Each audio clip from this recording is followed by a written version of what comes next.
नमस्ते छात्रों, आज हम हिंदी व्याकरण और भाषा अध्ययन कक्षा 10वीं थोड़ा सा इसका अभ्यास देखेंगे। सबसे पहले आज देखेंगे हम कि व्याकरण में देखो आपको जो कि हमारा लोक भारती है, हिंदी लोक भारती, इसमें व्याकरण का विभाग 1 है जो कि व्याकरण है और विभाग 2 में भाषा अध्ययन और शब्द संपदा। तो सबसे पहले आज हम देखेंगे शब्द भेद यानी कि पार्ट्स ऑफ स्पीच। उसमें हमें 4 दिए वाले हैं, संज्ञा जिसे हम नाउन कहते हैं, सर्वनाम, विशेषण और क्रिया। तो इसका सबसे पहला आज हम लेसन देखेंगे शब्द भेद। देखो बच्चों, शब्द किसे कहते हैं? वर्णों के सार्थक समूह को शब्द कहते हैं। ठीक है, शब्द के 2 भेद होते हैं यानी कि प्रकार होते हैं, विकारी और अविकारी। विकारी किसे कहते हैं और अविकारी किसे कहते हैं, ये नीचे दिया है इसका अभ्यास हमें। तो हमें सबसे पहले देखना है इसमें कि संज्ञा के बारे में, यानी कि इंग्लिश में हम इसे क्या कहते हैं? नाउन। एक बात यहां पे रखो कि संज्ञा मीन्स नाउन। तो संज्ञा के बारे में थोड़ी जानकारी देखेंगे कि नीचे दिए गए वाक्यों में रेखांकित शब्दों पर ध्यान दीजिए। भारत महान देश है। भारत क्या है? महान देश है। इसमें भारत और देश के नीचे क्या है? अंडरलाइन है। So it is nothing but क्या है? ये संज्ञाएं है। नेहा अच्छी लड़की है, नेहा के नीचे अंडरलाइन है। तो भारत, देश और नेहा ये क्या है? किसी स्थान का या किसी व्यक्ति का यहां पर हमें पता चलता है। बराबर। भारत यानी देश का नाम, नेहा यानी लड़की का नाम। यानी क्या कहा गया है कि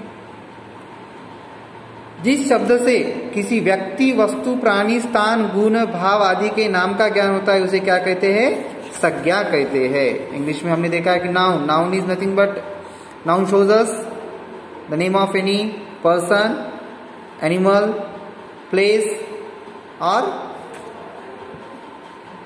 क्वालिटी। तो इन सबको क्या कहा गया है? नाउन कहा गया है, क्योंकि हिंदी में संज्ञा हम कहते हैं। संज्ञा के ऐसे कितने? 5 भेद होते हैं। अब संज्ञा के सब टाइप कितने हैं? 5 हैं। व्यक्तिवाचक संज्ञा, जातिवाचक संज्ञा, भाववाचक संज्ञा, द्रव्यवाचक संज्ञा और समूहवाचक संज्ञा। कितने संज्ञा के भेद? 5 है। व्यक्तिवाचक, जातिवाचक, भाववाचक, द्रव्यवाचक और समूहवाचक। ओके, तो इसमें सबसे पहला है व्यक्तिवाचक संज्ञा। कौन सा है? व्यक्तिवाचक, जिसे इंग्लिश में कहा गया है कि प्रॉपर नाउन। जिस संज्ञा शब्द से किसी विशेष प्राणी, देखो यहां पर वर्ड क्या है? विशेष प्राणी, स्थान या वस्तु का ज्ञान होता है उसे व्यक्तिवाचक संज्ञा कहते हैं। जैसे सिरचन, मडगांव, रहमान, लक्ष्मी, ये सारे क्या है? विशेष नाम है। बराबर है। सिरचन एक लड़के का नाम है, मडगांव एक स्थान का नाम है, रहमान और लक्ष्मी ये भी व्यक्तियों के नाम है। बराबर है। तो इनसे क्या पता चलता है? विशेष नाम पता चलता है। तो क्या है? व्यक्तिवाचक संज्ञा है। ध्यान में रखिएगा। दूसरा है जातिवाचक संज्ञा, जिसे हम क्या कहेंगे कि कॉमन नाउन कहेंगे इंग्लिश में। इसकी डेफिनेशन है जो संज्ञा शब्द किसी प्राणी, स्थान या वस्तु की पूरी जाति का बोध कराते हैं उन्हें जातिवाचक संज्ञा कहते हैं। पूरी जाति का। अब गाय यानी कौन सी भी गाय हो सकती है। बराबर है। भिक्षु, तख्त, ये सारी क्या है? पूरी जाति का बोध करा देते हैं। जैसे बॉयज, गर्ल इंग्लिश में हम बोलते हैं। स्टूडेंट्स में क्या आता है? गर्ल्स भी आते हैं और बॉयज भी आते हैं। बराबर है। अब विद्यार्थी बोलने के बाद पूरे जाति का बोध होता है हमें। उसमें लड़के भी आती है और लड़कियां भी आती है। ठीक है, तो ये जातिवाचक संज्ञा, ध्यान में रखिएगा। तीसरा है भाववाचक संज्ञा।